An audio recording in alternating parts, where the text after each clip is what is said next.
between two mountains. On one side were the great plains of the north, where the wild horsemen lived. On the other side was the land of China. A lad named Han was the gate sweeper of the city. He had no mother or father, and he was very poor, but he was cheerful, kind-hearted, and friendly, and when he swept the road, he whistled. Everyone who went in or out of the city had a merry word from him, for that was all he had to give. One day, a messenger came racing along the road from the north. He said to Han, "Take me to the ruler of the city." So Han led him to the palace of the Mandarin, the great lord, whose name was Jade Tiger. The messenger cried, "Beware! Wild horsemen of the north are coming, a great army of them. They mean to destroy the city of Wu and bring war into the land of China." The Mandarin stroked his beard. Then he called together his counselors. These were the leader of the merchants, the captain of the army, the wisest of the wise men, and the chief of all the workmen. "What shall we do?" he asked them. "There are 4 things we can do," said the wise man. "First, we can fight." "Our army is small," said the captain. "They know how to shout loudly, how to make threatening leaps, how to wave their swords in the bravest possible way. But they don't know much about fighting." "Well then, secondly, we can run away from the city," said the wise man. "If we run into the land of China, the emperor will cut off our heads," said the leader of the merchants. "Thirdly," said the wise man, "we can surrender." "If we surrender, the wild horsemen will cut off our heads," remarked the chief workman. "What is the 4th thing?" asked the Mandarin. "We can pray to the great cloud dragon to help us. That seems most practical." So the gongs were beaten and the smoke of sweet incense rose up while everyone in the city prayed. The next morning, as Han was sweeping the road under the gate, a small fat man came walking up the hill. He had a long white beard and a shiny bald head, and he leaned on a long staff. "Good morning," Han bowed. "Will you take me to the ruler of the city?"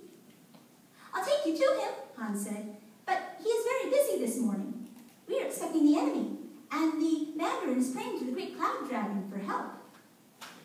"I know," said the little man. "I am a dragon." "You don't look like one," Han said. "How do you know?" asked the little man. "Have you ever seen one?" "Well, no," said Han. "Now that you mention it, I haven't." "Well then, please come this way, honorable dragon." And he led the little fat man to the palace. There sat the Mandarin with his counselors. They had just finished a huge breakfast, and they were drinking their tea. The Mandarin looked at the little man with a frown. "Who is this person, and why have you brought him here?" "Sir," said Han, "he is a dragon." "Don't be ridiculous," said the Mandarin. "He is a fat man who is tracking dirt on my fine carpets. What do you want here, old man?" "I have come to help you," said the little fat man. "But if you want the dragon to help you, you must treat him with courtesy. I have come a long, weary way. Give me something to eat and something to drink, and speak to me politely, and I will save the city." "Now look here," said the Mandarin. "Everyone knows what dragons look like. They are proud lords of the sky. They wear gold and purple silk. They look like mandarins." "How do you know?" asked the little man. "Have you ever seen one?" "Certainly not," said the Mandarin. "But everyone knows what they look like. Isn't that true, Captain?"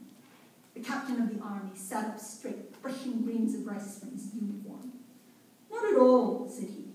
"Everyone knows that dragons are fierce and brave, like warriors.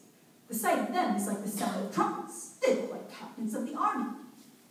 "Nonsense," interrupted the leader of the merchants. "Dragons are rich and splendid. They're as comfortable as a pocket full of money. They look like merchants. Everyone knows that." The chief of the workmen put in, "You're wrong. Everyone knows that dragons are strong and tough. Nothing is too hard for them to do. They look like workmen."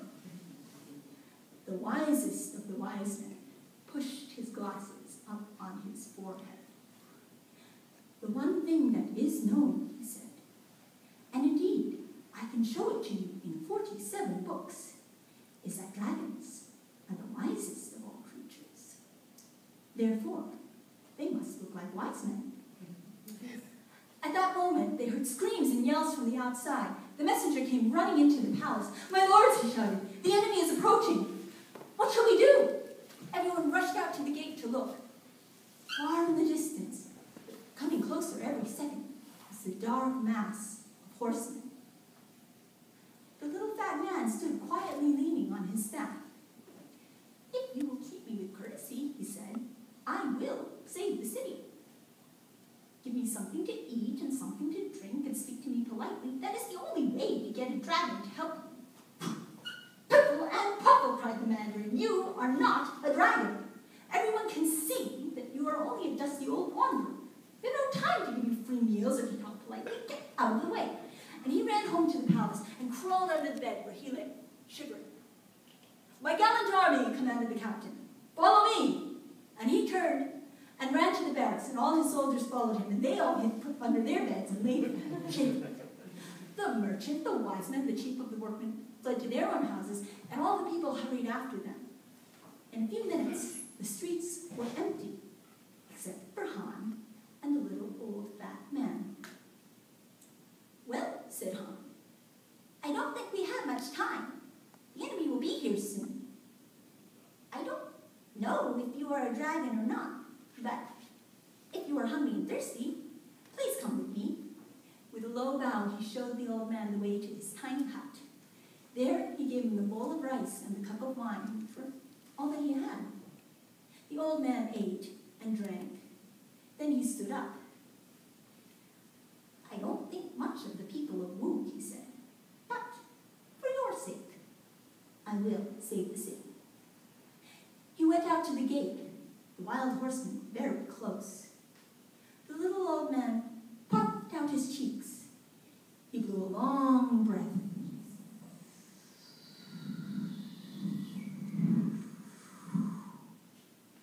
The sky grew dark. Lightning sizzled from the clouds to the earth. A great wind arose. It caught the wild horsemen and blew them far and wide. Those who escaped turned and galloped madly away through the storm. The sky cleared. The sun shone again. The plain was empty.